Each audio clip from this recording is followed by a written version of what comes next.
I fear not the dark itself, but what may lurk within it. Welcome to Lurk, bringing you creepy, strange, and bone-chilling stories, with your host, Jamie Jackson.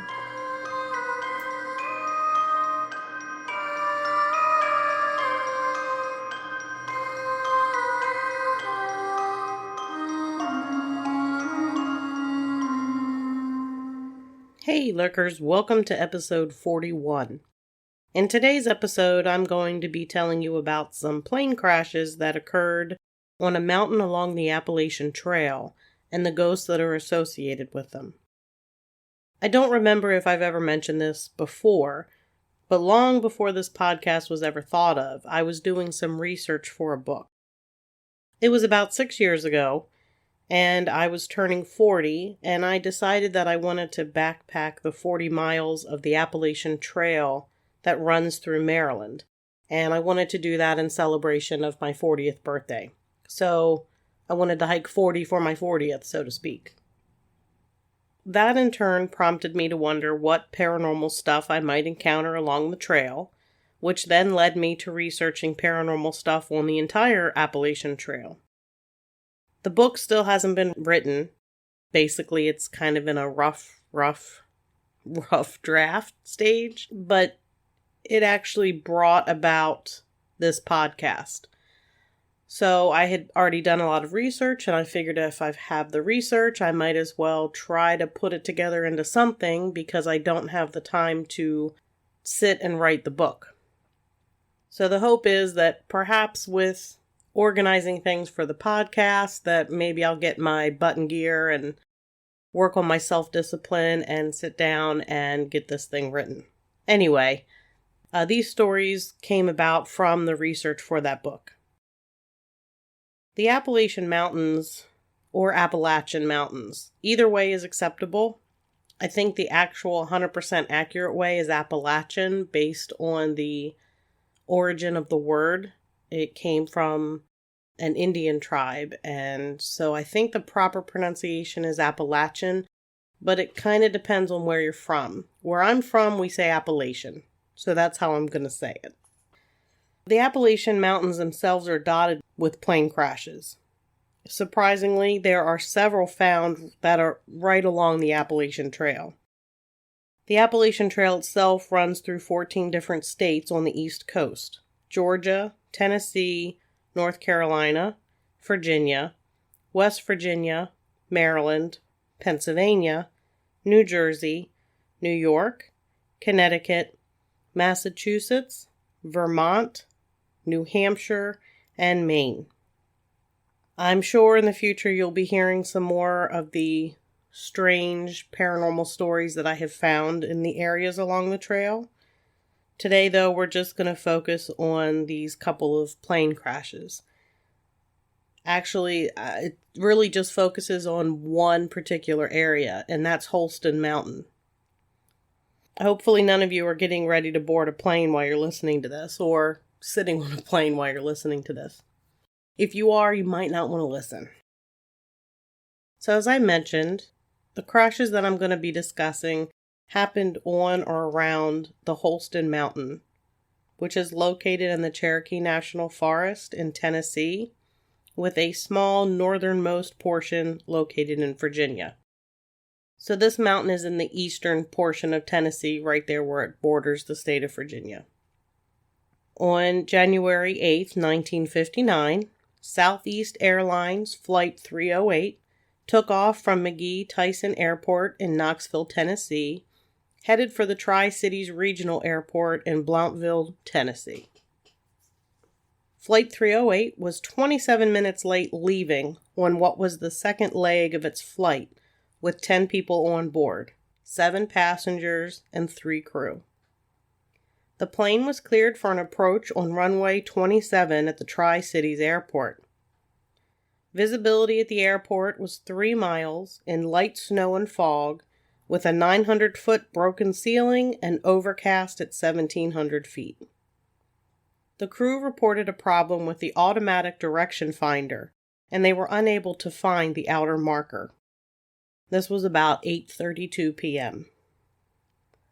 Captain James F. Holder, the pilot of another flight coming into Tri-Cities, began looking for Flight 308 as he approached to land after hearing of their problems with the automatic direction finder. Holder said there had been heavy overcast earlier, but it had cleared once he had gotten to Bristol. Holder stated that he could see several landmarks, but over toward Holston Mountain there was a heavy cloud formation. It was his belief that Flight 308 was in this cloud formation near the mountain. A TVA guard at the South Holston Dam reported hearing a plane flying low over the dam that night. He said he heard and saw the plane flying low over the dam. It came from the direction of the airport, and after making a complete circle, continued on its course. He lost sight of the plane, but the last time he saw it, it was headed towards the mountain. The person in charge of the control tower said the person on the radio, either the pilot or co-pilot, sounded normal and not excited. The aircraft passed to the east of the outer marker of the airport, and while outside the normal procedure turn area, it descended and hit the wooded slope of Holston Mountain. When the plane did not arrive, a search started on the mountain. Not sure exactly where the plane had gone down, people were combing the almost impenetrable terrain of the mountain. Sometime in the early morning hours of January 9th, a bright light was seen coming from a densely wooded area near the top of the mountain. This excerpt from the Knoxville News-Sentinel tells the story. Life-saving crew members noticed the light while driving over the mountain on Highway 421. From a point near the top of the mountain, the light appeared to line up generally in a westerly direction with South Holston Dam. Other life-saving crew members, highway patrolmen, and Civil Air Patrol personnel saw it. Hopes mounted that the wreckage had been spotted and there were survivors. Lieutenant Ed Allen of the Civil Air Patrol gave this description of it. As we'd wave our lights horizontally back and forth, the beacon would do likewise. When we moved ours up and down, so would the other light. It would not blink, however, at least to my knowledge. One report was that the light blinked in return to the searcher's light. Lieutenant Allen continues, "There was no sign of fire, and this light didn't come from a fire. We watched it until daylight, and searchers moved into the area trying to locate it. But we found after daylight we couldn't pinpoint the location of the light." Reports of the light were the only working leads on the location of the plane wreckage. Dozens of searchers spread out through the area, and there were even life-saving crew members who launched boats into the lake to check some islands in line with the light. All accessible areas were searched, but still, nothing was found. Finally, search planes were able to pinpoint the location of the wreckage. Searchers made their way through rugged terrain and found the wreckage of the plane slammed directly into the mountainside. Everyone had died instantly. There were no survivors. The bodies never moved. There were no marks or footprints in the snow, and no light or flashlight was found. There has never been any explanation of where the light came from or what it was. There was no evidence of anything that could have produced the light source at the crash site. Perhaps it was one of the souls lost trying to make sure there was some closure for the families. Holston Mountain has been the site of several plane crashes resulting in death. July 9, 1964, United Airlines Flight 823 took off from Philadelphia International Airport in Pennsylvania, headed for Huntsville, Alabama. It was a regularly scheduled flight with stops in Washington, D.C. and Knoxville, Tennessee. At 4:26 p.m., United Flight 823 departed Washington National Airport in Washington, D.C. Her destination was Knoxville, Tennessee, scheduled to land at 6:21 p.m., carrying her 35 passengers and 4 crew members. The flight took off with no difficulties. The plane itself was a Vickers 745D Viscount, a 4-engine passenger plane with the registration number of N7405. Most of the passengers were businessmen and women. At least 4 of them were doctors specializing in blood diseases and platelets, heading to a conference. At least 2 children, ages 6 and 4, were on board. There was no indication of trouble at any point in the plane's flight. At 6:02 p.m., the plane was flying at 11,000 feet and 24 miles southwest of Holston Mountain, when suddenly, without explanation, the pilots went off the instrument flight plan, and not long after, the plane vanished off the radar entirely. The last radio transmission of the pilots verified that everything was in order with no problems. For approximately the next 10 minutes, the plane was simply gone. A witness on the ground, Mrs. J.E. Waldrop, reported seeing a flash and saw the plane slam into a hill. Newport Assistant Police Chief Alvin Webb stated, "I looked up and saw bodies flying everywhere," and a state trooper said the plane just disintegrated in midair. There were several reports of falling bodies. The plane crashed into an area known as Trentham Hollow. Bodies, personal effects, and wreckage were scattered on the hill in a half-square-mile area. The wreckage was still burning when searchers arrived, and they shut the road down.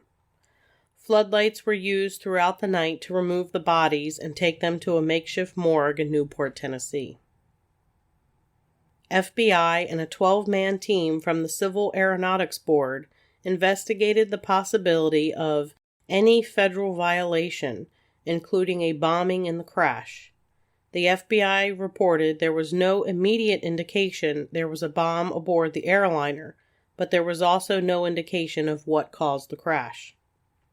To this date, there has never been an indication as to the cause. The wreck site was so far off the beaten path, a road had to be bulldozed for authorities and rescuers to reach the site. What remained of the craft was minimal. Not a single seat survived. They were all reduced to particles. Engine parts had been thrown over 1,000 feet from the crash zone. Bodies and body parts were charred beyond recognition. One body, that of a small boy, was pulled from a tree. Of the 39 people on board, not a single person survived.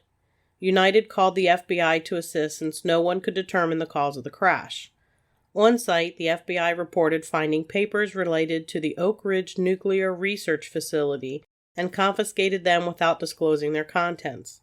The bodies and parts were collected as best as could be and transported to Newport for the storage until their families could be notified and the bodies reassembled as much as possible.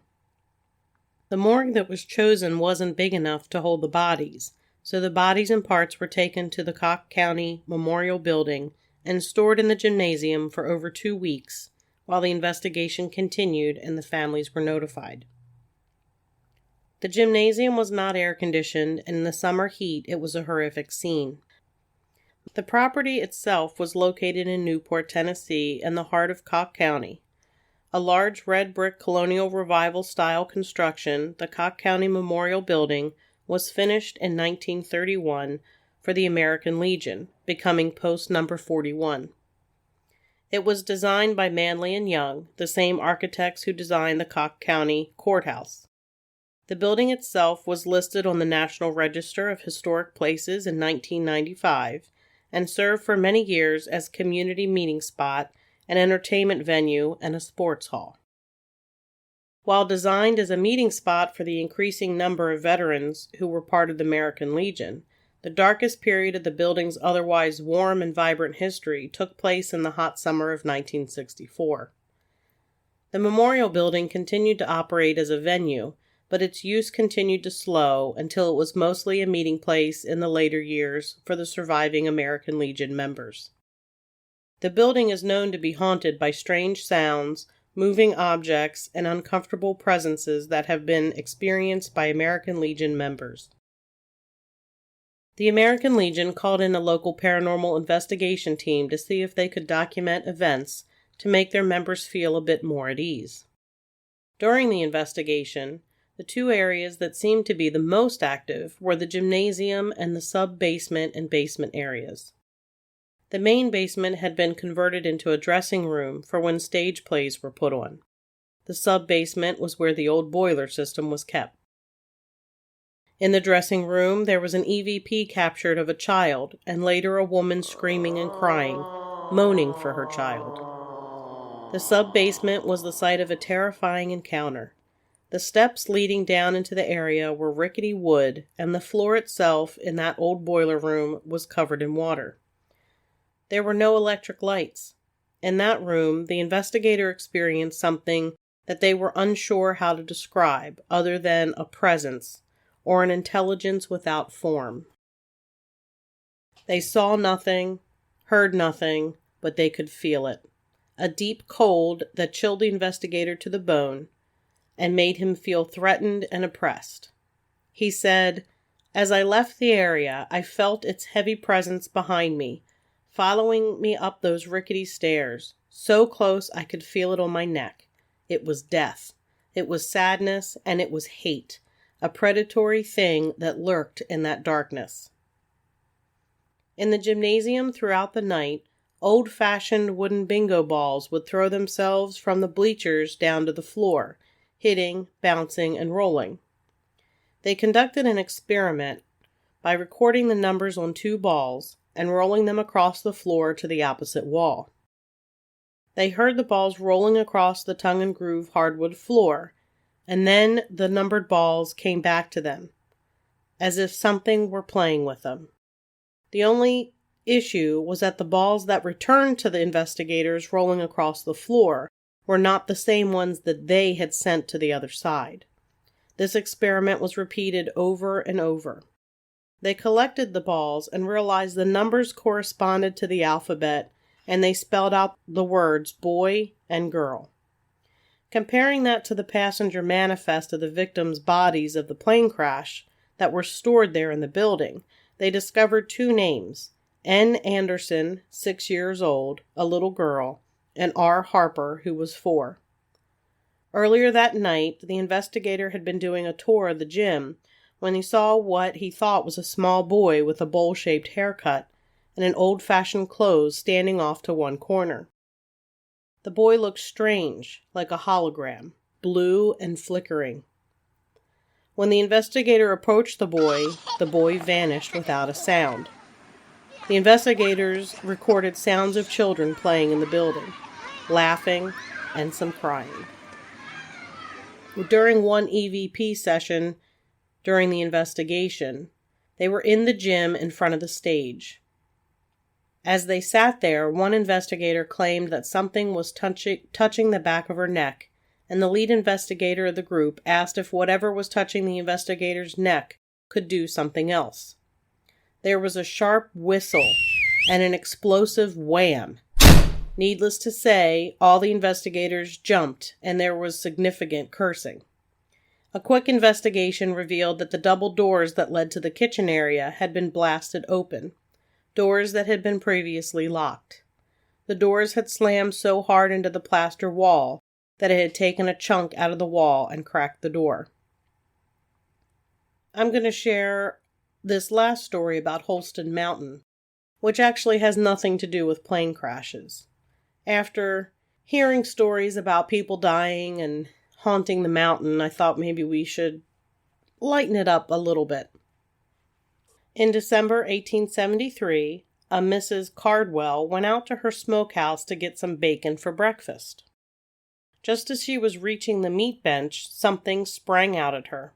She said, "It was the most horrible creature of a man I have ever seen. He was very large, tall, and had long shaggy hair and a beard, fiery eyes, very large white teeth, extra large hands with dagger-like fingernails, and was completely nude. He jumped across the bench and over her as she fainted and fell to the floor. Her husband, who was on the back porch, saw the man flee up the mountainside and into the woods. This was the first of many sightings of the Holston Mountain Wild Man. In the late winter of 1874, a woman who lived near the head of Sharp's Creek went into a barn to milk her cow. She found the wild man there, suckling the cow already. She immediately surrendered her rights to the milk and went screaming to the house. She would never go to the barn alone after that. Neither would I if I walked in and saw some crazy-looking wild man sucking on a cow udder. I would be done. A year or two later, some ladies went berry picking on the high slopes of Holston Mountain. When they arrived at the berry patch, the dreaded wild man was already there picking berries. The women turned and hurried back home, their berry picking forgotten. On a snowy morning in 1879, a family arose to find barefoot human tracks all around their home. There was even evidence that he had tried to open the front door, and he had approached several windows. It was also reported that he appeared in the doorway of a one-room schoolhouse. The students and teacher fled the wild man through the open windows. Though a very fearsome sight, he was never known to hurt anyone.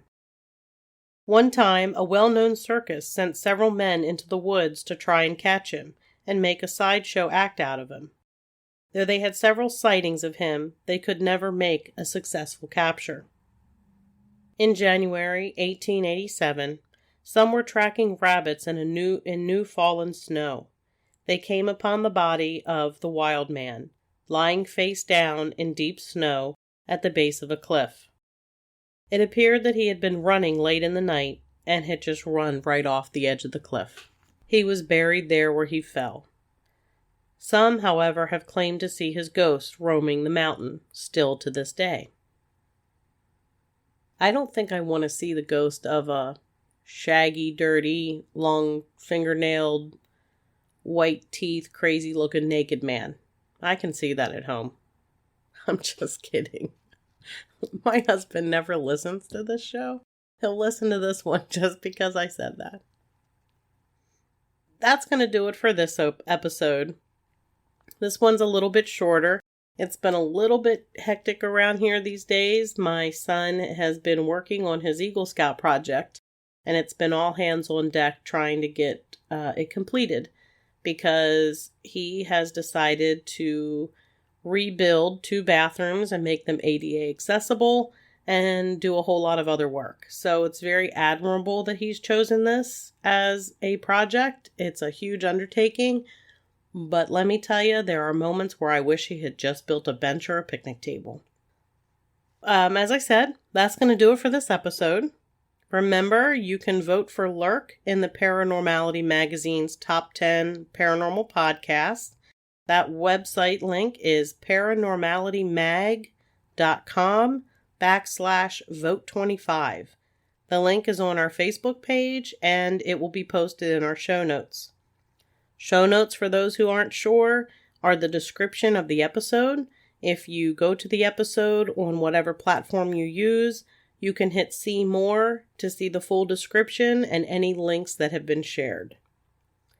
You can find Lurk wherever it is that you listen to your favorite podcast, or you can find it at lurkpodcast.com, where you'll find episodes as well as social media links.